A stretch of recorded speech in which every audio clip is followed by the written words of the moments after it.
Hello मेरे करम वीरों। आप सबको पता है कि आरएस में पोस्टपोन हो चुका है और लगभग 6 महीने हुआ है, जुलाई में शिफ्ट हो गया है। अब सर, हम चाह रहे थे पोस्टपोन हो जाए, लेकिन इतना भी नहीं चाह रहे थे कि इतना लेट चला जाए। या फिर जो ऑलरेडी प्रिपेयर्ड थे तो वो लोग सोच रहे हैं कि सर 6 महीने हम कैसे निकालेंगे। तो एक माइंड में आपके डिलेमा चल रहा होगा कि जो 6 महीने की मैं प्लानिंग है वो किस तरह करूं। तो इस सेशन का मैं एजेंडा यही रखूंगा कि हम अच्छे से किस तरह प्लान कर सकते हैं 6 मंथ, ताकि हमारा जो टारगेटेड गोल है, हमारा जो टारगेट है आरपीएससी में अच्छा करना, आरएस में अच्छी रैंक सिक्योर करना, उसको हम फुलफिल करें। तो शुरू करते हैं। अब देखो, दो तरह के लोग हैं हमारे पास। पहले वो हैं जो चाह रहे थे कि एग्ज़ाम पोस्टपोन हो जाए। मैंने भी इस मोमेंट को सपोर्ट किया था, क्योंकि मुझे भी पता था कि जेन्युइन कंसर्न था, सिलेबस कंप्लीट नहीं हो सकता है जिस प्रकार का रट्टाफिकेशन ये एग्ज़ाम डिमांड करता है ना। तो अब लेकिन दोनों टाइप के बच्चों के लिए अलग अलग चैलेंजेस है। जिनको ऑलरेडी प्रिपेयर्ड थे उनको लग रहा है कि सर 6 महीने बहुत लंबे हैं, हमें तो 6 महीने देखने में ही, सोचने में ही डर लग रहा है हमारे। तो उनके दिमाग में ये मेंटल ब्लॉक क्रिएट हो चुका है, बड़ा डर लग रहा है कि 6 महीने कैसे निकलेंगे। फिर उसके बाद सर जुलाई में एग्ज़ाम होगा, 3-4 महीने में कॉपी चेक होगी, दिसंबर तक रिजल्ट आएगा। फिर क्या पता अगले साल आरपीएससी के असिस्टेंट प्रोफेसर के इंटरव्यू फंस जाए, तो इंटरव्यू बड़ा लेट चला जाएगा। तो सर बहुत लंबा प्रोसेस जाने वाला है। हम कैसे इस प्रोसेस में अपने आप को बरकरार रखें, हमें तो सोच सोच कर ही डर लग रहा है ना। तो वो जो ऑलरेडी हम, उन लोगों के लिए प्रॉब्लम है कि सर हम तो 2-3 साल से तैयारी कर रहे थे, बड़े थक चुके हैं, वापस से 6 महीने की किस तरह मोटिवेशन लेके आए हैं। तो ये जो फेटिग आ चुकी है, एक थकान जो आ चुकी है, वो उनके लिए एक बड़ा चैलेंजेस रहेगा। उनके लिए एक मेंटल ब्लॉक हो चुका है। ऐसे लोग जो सीनियर प्लेयर हैं उनके ऊपर ऑलरेडी बहुत सारा प्रेशर होता है सोसाइटी का। हम राजस्थानी हैं तो बाल विवाह हमारी पहचान है, लेकिन बाल विवाह नहीं, लेकिन एक अर्ली मैरिज तो अब एक कॉमन फिमिना है हमारी सोसाइटी का। तो मैरिज हो गया, कमाने का प्रेशर हो गया। ये तो अच्छा है कि हमारी फैमिली बॉन्डिंग इतनी स्ट्रांग होती है इंडिया में कि हमें पता नहीं चलता कि कब हम 28-29 के हो जाते हैं और हमें कमाने का प्रेशर नहीं होता। लेकिन फिर भी आप लोगों के पास एक आउटसाइड प्रेशर तो हमेशा रहने वाला है। तो और दूसरे जो लोग सोच रहे थे, जो चाह रहे थे एग्जाम पोस्टपोन हो जाए, वो उनके लिए भी है। वो चाह रहे थे कि सर 4 महीने हो जाए, लेकिन देखो भाई, हो गया है 6 महीने। सर 6 महीने तो हम नहीं चाह रहे थे, है ना। अब ये 6 महीने की प्लानिंग बड़ी इंपॉर्टेंट है। इस प्लान को कैसे करें, इस कैटेगरी में मोस्टली जो लड़के हैं, जो बच्चे हैं, वो हैं फर्स्ट टाइम वाले। और इस कैटेगरी में जो ऑलमोस्ट प्रिपेयर्ड हैं वो हैं लगभग सीनियर प्लेयर। तो उनको तो मैं ज़्यादा गाइड नहीं करना चाहूँगा, लेकिन मैं यहाँ पर जो फर्स्ट टाइम वाले हैं उनके लिए मैं कई सारी चीज़ें बताना चाहूँगा। तो देखो, 6 महीने सबके लिए बराबर हैं, सबके लिए टाइम है। और जो ऑलमोस्ट प्रिपेयर होते हैं उनके लिए चैलेंजेस ये होता है कि उनको थोड़ा रेजिस्टेंस होता है नए कंटेंट बिल्डअप करने में, रिवीजन में। बार बार एक ही चीज़ को पढ़ना बड़ा मुश्किल होता है। आप किसी चीज़ को उल्टा जब फर्स्ट टाइम पढ़ते हो तो बड़ा इजी होता है, फर्स्ट 1-2 बार में आपको अच्छा रिवीजन रहता है। लेकिन आप जब सेम कंटेंट को 10वीं बार पढ़ोगे, थोड़ा सा फिटिंग आ जाता है कि यार क्या बार बार यही पढ़ना पड़ रहा है ना। तो अब जो है वो है, इस पल की सच्चाई यही है कि एग्जाम पोस्टपोन हो चुका है और जुलाई में होने वाला है। तो आपको ये स्वीकार कर कर अब अपना दिमाग शांत कर लेना है कि देखो जो है, मैं जुलाई के हिसाब से प्रिपेयर करूंगा। मेरे पास लगभग 6 महीने हैं, मैं किस तरह शेड्यूल बनाऊं, इस पल की हकीकत यही है कि जुलाई के हिसाब से मुझे प्रिपेयर करना है। तो जो भी दिमाग में आपके टर्मोइल चल रहे हैं, जो भी उथल पुथल चल रही है, उसको थोड़ा शांत कीजिए। थोड़े दिन आपने ब्रेक भी लिया होगा, मैं मानता हूँ एक वेल डिजर्व ब्रेक था। एक लंबे प्लानिंग के बाद, एक लंबे प्रोसेस के बाद, प्री मेंस के बाद आप डिजर्व करते थे। लेकिन अब दोनों टाइप के स्टूडेंट को अपना फोकस रिवाइव करना पड़ेगा। तो अब 6 महीने को आप ऐसे 6 महीने देखोगे तो बड़ा चैलेंजिंग हो जाता है। तो किस तरह करें, इसका सिंपल सा फंडा है। हम 6 महीने को तोड़ेंगे, तोड़ेंगे और एक एक वीक देखते चलेंगे। कब वो एक वीक से एक महीना निकल जाएगा, उस एक महीने के बाद से 6 महीने निकल जाएंगे, और ये चलता रहेगा। फिर कब रिजल्ट आ जाए, कब इंटरव्यू हो जाएंगे। तो इस तरह हम थोड़ा थोड़ा टुकड़ों में तोड़ते चलेंगे। जितना तोड़ेंगे उतना अच्छा है। अगर 6 महीने पिक्चर बना लेंगे दिमाग में तो बहुत डर लगने वाला है। तो हमें, आप जिस भी टेस्ट सीरीज को ज्वाइन करो, तो मेरा कहने का पर्पज़ यही है कि इन 6 महीनों में अगर आपको शेड्यूल तोड़ना है तो सबसे बेस्ट वे है टेस्ट सीरीज को चूज करना। अब टेस्ट सीरीज को चूज करने के भी कई सारे क्राइटेरिया हैं, है ना। तो कई सारी मार्केट में टेस्ट सीरीज हैं, जैसे कि आपको लग रहा होगा कि स्प्रिंग बोर्ड को चूज करें, है ना, या फिर स्प्रिंग बोर्ड को चूज करें, या भाटिया आश्रम वाली चूज करें, या सम्यक चूज करें, या फिर जो नए इमर्जिंग प्लेटफॉर्म है जो हाई क्वालिटी के, मैं बोलता हूँ कनेक्ट सिविल्स हो गया, तेज हो गया, या कोई भी अदर जैसे कि स्टडी स्मार्ट हो गया। तो ये इस साइड है आपके ट्रेडिशनल प्लेयर, है ना, इस साइड है आपके इमर्जिंग प्लेयर। डिफरेंस क्या है? तो टेस्ट सीरीज सर हम कौन सी लें? मैं कहता हूँ टेस्ट सीरीज वो लो जहाँ कम बच्चे इनरोल हो लेकिन टेस्ट सीरीज लेने वाले एक्सपीरियंस हो। अब समझो, इनके पास होती है क्वांटिटी ज़्यादा। यहाँ आप सबने टेस्ट दिए भी होंगे तो पता है कि कई सारे बल्क में कॉपीज होती है, कई प्री फेल भी लोग कॉपी चेक करते हैं। मैंने भी मेरी 2018 में टेस्ट सीरीज दी थी, चेक करवाई थी, मुझे भी रिव्यू पता है किस तरह की कॉपी चेक होती है ना। तो ये लोग सीनियर हैं, ये इंडिविजुअल आप पर ध्यान नहीं दे सकते, इंडिविजुअल आप पर ध्यान नहीं दे सकते। तो अब आपको करना क्या है, ये जो दूसरे टाइप के इमर्जिंग प्लेयर हैं जिनको मैं इमर्जिंग प्लेयर बोलता हूँ, ये आप पर इंडिविजुअल ध्यान दे पाते हैं। तो मैं चाहूँगा आप कोई सी भी टेस्ट सीरीज ज्वाइन करो, वो आप करो। ये जो इमर्जिंग प्लेटफॉर्म है ये आप पर उतना ही हार्ड वर्क पुट करने वाले हैं इंडिविजुअली, जो ये लोग ट्रेडिशनल प्लेयर है वो नहीं कर पाते हैं।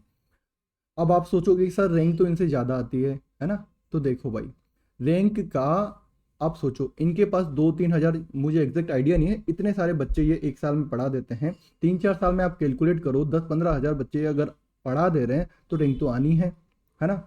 लेकिन उनका आप रेशियो देखने की कोशिश करोगे तो बड़ा पुअर रेशियो है। जो इंटेलिजेंट है, जो वेल डिजर्व्ड है, वो ऑटोमेटिकली, अगर वो बिना कोचिंग के है या किसी कोचिंग के साथ जुड़ा हुआ है, ऑटोमेटिकली रैंक सिक्योर करेगा, है ना। बस एक राइट गाइडेंस एग्जाम में ज़रूरी होती है। और मैं चाहूँगा, पर्सनली प्रीफर करूँगा कि आप ऐसे प्लेटफॉर्म को चुनें जो नए हैं, जो रिजिड नहीं है। जैसे ये इनमें से कई सारे इंस्टीट्यूट रिजिड हो चुके हैं, मेरा पर्सनल एक्सपीरियंस कहता है, मैं बात करके आ चुका हूँ, ये लोग बड़े रिजिड हैं, है ना। इनको आप कुछ बोलोगे, है ना, कि सर यहाँ पे आपको रिफॉर्म करने की जरूरत है, तो बोलेंगे देखो हमारी तो इतनी रैंक आ रही है ना, इतना अच्छा हो रहा है, हम क्या रिफॉर्म करें। तो मैं कहूँगा ये लोग हैं, आपसे हमेशा बोलेंगे हमें सजेशन दो, हमें अच्छा गाइड, हमें और बताओ हम कैसे बेहतर करें। तो ये आपके लिए हमेशा खड़े रहने वाले हैं। तो आप ऐसी टेस्ट सीरीज ज्वाइन करो जो आपके लिए इक्वल हार्ड वर्क पुट करने वाले हैं। कंटेंट आपको सब प्रोवाइड करेंगे, ठीक है। अब सर टेस्ट सीरीज की क्वालिटी कैसी होती है ना, तो वो हम बात कर लेते हैं। अब टेस्ट सीरीज को चूज करने से पहले मैं चाहूंगा आप अपना शॉर्ट एनालिसिस करो, आपकी स्ट्रेंथ क्या है, वीकनेस क्या है, आपकी अपॉर्चुनिटी किस तरह देख रहे हो, आपकी थ्रेट क्या है। अब शॉर्ट एनालिसिस से मेरा मतलब ये है कि आपकी स्ट्रेंथ क्या है, आप कहाँ तक प्रिपेयर हो, है ना। आपको लगता है कि आप ऑलमोस्ट हाफ प्रिपेयर हो, तो ऐसी टेस्ट सीरीज ज्वाइन करो जहाँ पे सेक्शनल टेक्स्ट होते हैं। कौन से टेक्स्ट? सेक्शनल, फुल लेंथ नहीं, सेक्शनल पहले हो रहे हैं और फुल लेंथ लास्ट में होंगे। अगर आप कम प्रिपेयर हो तो सेक्शनल को प्रीफर करो। उस सारी कोचिंग्स के टेस्ट सीरीज के शेड्यूल देखो और देखो कहाँ पे सेक्शनल है और फुल लेंथ लास्ट में हो। आपकी वीकनेस क्या है, कोई सब्जेक्ट वीक है तो क्या उसकी एक्स्ट्रा क्लास लगाई जा रही है, या आप किसी प्लेटफॉर्म को बोल पा रहे हो कि सर हमारा ये पोर्शन वीक है, क्या आप कवर करवा दोगे। आप अपॉर्चुनिटी देखिए, ये 6 महीने में बहुत प्लानिंग कौन करवा रहा है मेरी, कौन मेरे ऊपर अलग से एफर्ट लगाने वाला है ना। तो वो देखिए थ्रेट।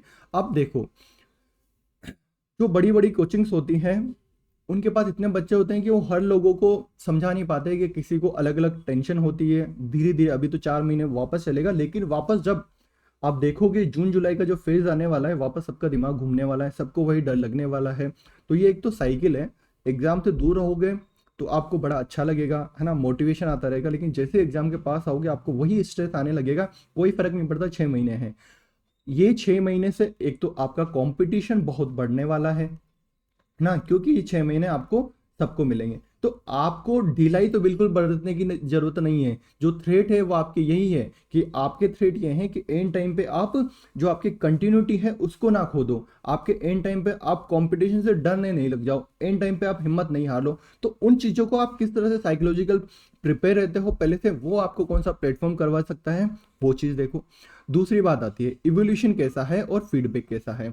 कई बार टेस्ट सीरीज का जो इवोल्यूशन होता है वो ढंग का नहीं होता है। जैसे कि जिस हिसाब से जिस हिसाब से 2021 की मार्किंग हुई है या 2018 की मार्किंग हुई है वो बड़ी डिफरेंट है। 2018 में बड़ी लिबरल मार्किंग थी, 2021 में बड़ी हार्ड मार्किंग थी।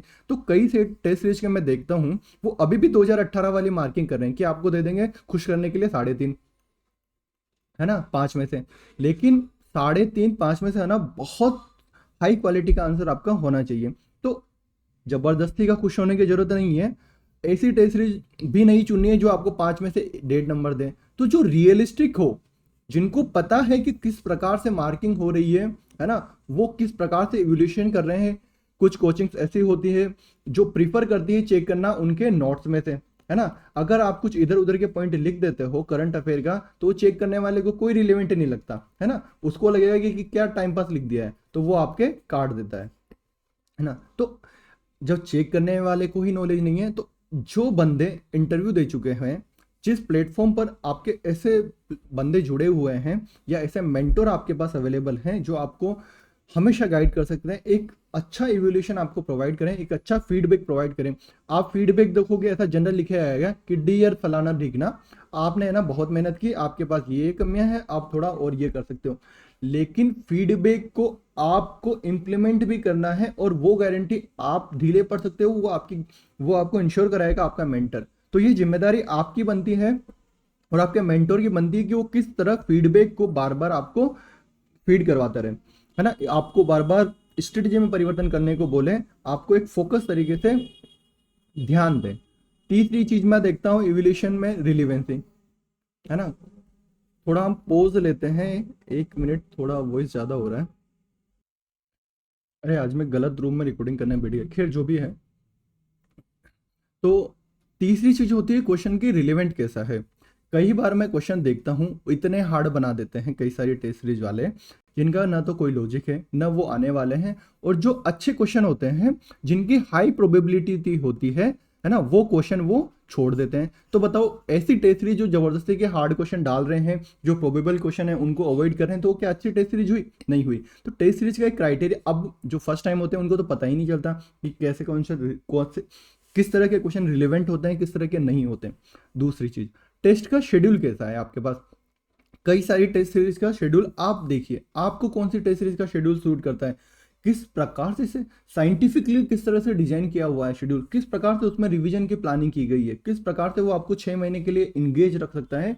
तो ये सारी चीजें आपको एक टेस्ट सीरीज में देखने की जरूरत है। उसके अलावा अब आप लोगों को लगेगा कि सर ये प्रोसेस जो आप डरा रहे हो कि सर बहुत लंबे जाने वाली है वैकेंसी, तो आरपीसी हमारा कब तक खून पिएगी, है ना। तो मैं ये कहना चाहूँगा, आपका ये एग्ज़ाम ही यही है कि आप खून आपका चूसता रहे आरपीसी, फिर भी आप अपने स्ट्रेंथ बरकरार रख सकें। तो ये कोई सा भी जो सिविल सर्विस का एग्ज़ाम होता है, वो यूपीएससी हो या कोई सा भी स्टेट पीसीएस हो, वो आपके टेस्ट ऑफ कैरेक्टर को चेक करता है, आपके चरित्र को चेक करता है, आपके चरित्र की स्ट्रेंथ क्या है, कितने मजबूत हो आप, उसको चेक करता है। कई बार डिफिकल्टीज आती हैं, है ना। तो आपने कई बार हार्ड जो स्ट्रगल करने वाले स्टूडेंट होते हैं उनकी सक्सेस स्टोरी देखी होगी। वो क्यों सक्सेस होते हैं? क्योंकि उनको उनका कैरेक्टर इतना स्ट्रोंग हो चुका होता है स्ट्रगल देख देख के, कि उनको छोटी मोटी ये है कि 1-2 महीने पोस्टपोन हो गया, 6 महीने पोस्टपोन हो गया, या फिर ये शेड्यूल हो गया, ये डिले हो गया, मेरे को मैं एन टाइम एग्जाम से एन टाइम पहले बीमार हो चुका हूँ, या फिर है ना कोई घर पे मेहमान आ गया, मैं कंटिन्यू नहीं कर पाया, या कहीं मेरा अचानक से कोई शेड्यूल बन गया, कहीं बाहर जाने का प्लान बन गया, लेकिन मैं तो कई सारे चैलेंजेस आते हैं इस वैकेंसी में। कोई फैमिली में फंक्शन आ गया, है ना, बुराई बुराई होती है ना, कि क्यों नहीं आए, तो आपको अटेंड भी करना है। तो इतने सारे, लेकिन जो स्ट्रगल करने वाले बच्चे होते हैं वो इन सब से ऊपर उठ चुके होते हैं, उनको कोई फर्क नहीं पड़ता, उनके लिए दिनचर्या का पार्ट है, स्ट्रगल तो दिनचर्या का पार्ट है। तो उनके लिए वो हमेशा एक्सेल कर पाते हैं। तो आपको भी स्ट्रगल है सिविल सर्विस का, उसको अपने कैरेक्टर का पार्ट बनाना है। कभी कभी आपके इंटरव्यू के, मान लो आपका इंटरव्यू है, आप 1 दिन पहले बीमार हो गए, है ना, 5-7 दिन पहले बीमार हो गए, आप नहीं रिवाइज कर पाए, तो कई सारे हाइपोथेटिकल सिचुएशन बनती हैं, कई सारी चीज़ें होती हैं, लेकिन आपको अपना मेंटल स्ट्रेंथ उस समय खोना नहीं है। और यही एक असली सिविल सर्वेंट की पहचान होती है, और असली टेस्ट यही है आरपीएससी में। मैं सबसे बड़ा चैलेंज मानता हूं तो वो यही है कि किस तरह आप 2-3 साल में जो ये वैकेंसी जाती है उसमें अपनी मेंटल स्ट्रेंथ बरकरार रख सकें, और उसी के बाद लास्ट में आप पास होने का टेक लगा पाओगे। तो आरपी से तो खून पिएगी भाई साहब, है ना। अगले साल भी कब तक जाएगी ये वैकेंसी पता नहीं है। तो ये सच है, इसको मानो और इसे अपना दिनचर्या का पार्ट बनाओ। इसे डरो नहीं कि है ना कि अभी ये स्ट्रगल है सर, कब खत्म हो कब खत्म हो। जिस दिन खत्म होगा ना, बहुत अच्छे से तरीके से आपकी लाइफ बदल जाएगी। सिविल सर्विसेज ऐसी चीज़ है, देखो भाई, है ना, ये एक बैरियर है। यहाँ पे आप आर एस और या आई बन रहे हो, है ना। इस साइड आप जीरो हो, इस साइड आप हीरो हो, है ना। यहाँ आपको कोई नहीं पूछेगा हाँ भाई साहब तैयारी कर रहे हैं। अब तैयारी किसके करें? तैयारी पटवारी की भी होती है, चपरासी की भी होती है, आईएएस की भी होती है, आरएस की भी होती है। उनको सोसाइटी को कोई फर्क नहीं पड़ता, उनके लिए आप तैयारी कर रहे हो, है ना। तो ये तैयारी का जो टेग है ना, ये आपको अपने राजस्थान में लग चुका है, तो थोड़ा सा सहन करना पड़ेगा मैं कहूँगा, है ना। नकटे बन जाओ, है ना, जब तक आपका एग्जाम है नकटे बन के सुनो इधर निकालो, और अपना फोकस जो आपका गोल है थोड़े थोड़े टुकड़ों में तोड़कर आगे बढ़ते रहो। और जब आप इस साइड आ जाओगे, जो लोग आपको गालियां देते हैं वही आपको हीरो मानेंगे कि भाई साहब बड़ा स्ट्रगल देखा है इसने तो, है ना, मैं तो दाद देता हूँ इसकी। सब आपके साथ फोटो खिंचाने के लिए आतुर रहेंगे। तो ये तो सच है।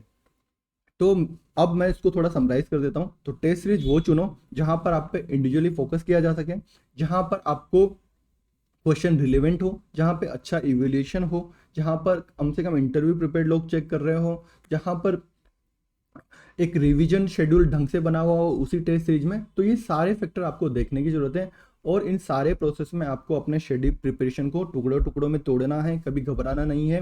कंसिस्टेंसी क्या होती है ना, आप लोगों को अभी लग रहा होगा कि अभी स्टार्ट करोगे ना कंसिस्टेंसी बिगड़ेगी। कंसिस्टेंसी का मतलब ये नहीं है कि बार बार आप ये नहीं, कंसिस्टेंसी का मतलब ये है आप थोड़े अच्छे चले, फिर थोड़े डाउन हुए, थोड़े अच्छे चले, फिर एक पीक आया परफॉर्मेंस का, फिर थोड़े डाउन हुए। लेकिन कभी आप ऐसे जीरो नहीं जा रहे हो, आप हमेशा थोड़ा कम थोड़ा ज़्यादा, थोड़ा कम थोड़ा ज़्यादा, ऐसे चलते जा रहे हो। तो स्ट्रेट तो कभी नहीं आएगी लाइन, है ना। कंसिस्टेंसी की हमेशा क्या रहेगी, थोड़ी ऊपर थोड़ी नीचे, थोड़ी ऊपर थोड़ी नीचे। तो यही कंसिस्टेंसी है। तो जब आपके बिलो ये, है ना, जो गर्त आएंगे आपके, तो उनसे डरना नहीं है। आपको ध्यान रखना है कि ये सबके साथ होता है, मेंटल स्ट्रेंथ सबकी चेक हो रही है इस एग्जाम में। और अल्टीमेटली वही सक्सेस होता है जो स्ट्रांग होता है। और स्ट्रांग एक दिन में नहीं बनते, आपको अपने साइकोलॉजिकली, आपको अपने इमोशनल हेल्थ पर ध्यान देना पड़ेगा। आप उस चीज़ को क्या खिलाते हो अपने इमोशनल्स को, अपने मेंटल जो आपकी हेल्थ है उसमें आप किस तरह का न्यूट्रिशन देते हो, ये सब सारी चीज़ें बहुत मैटर करती हैं। इस पर मैं एक डिटेल वीडियो बनाऊंगा कि किस तरह हम अपना मोटिवेशन 6 महीने में तैयार रख सकते हैं, किस प्रकार हम अपना मेंटल स्ट्रेंथ बहुत अच्छे तरीके से और स्ट्रेंथन कर सकते हैं। इन पे हम